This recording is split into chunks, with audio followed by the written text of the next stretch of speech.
Dear friends, நம்ம எப்பொழுதும் நேர்மறை சிந்தனையோடு இருக்கணும்னு சொல்லுவாங்க. அது எப்படி சாத்தியமாகும் என்று தானே கேட்குறீங்க. நமக்கு ஒரு டியர் ஃப்ரெண்ட் இருக்காங்க.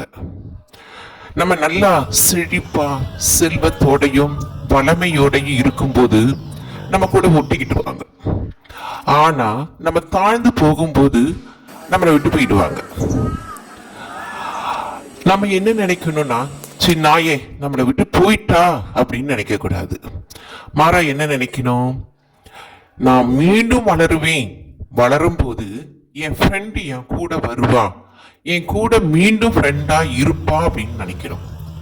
நான் இன்னும் வளர்ச்சி அடைவேன், நான் இப்படியே தாழ்ந்து போக மாட்டேன் அப்படின்னு நினைச்சாச்சுன்னா ஒரு நாள் கண்டிப்பாக நீங்க வளர்ச்சி அடைவீங்க, தாழ்ந்து போக மாட்டீங்க. சில நேரங்களில் நம்மளை இழிவா பேசுவாங்க, இவளா இப்படியா அப்படின்னு சொல்லிட்டு. நம்மளும் என்ன செய்யக்கூடாது, அவங்களை இழிவா பேசக்கூடாது. மாறா அவங்களுடைய பார்வை அப்படிதான், அவங்களும் திருந்துவாங்க என்று அவர்களை ஏற்றுக்கொள்ள வேண்டும்.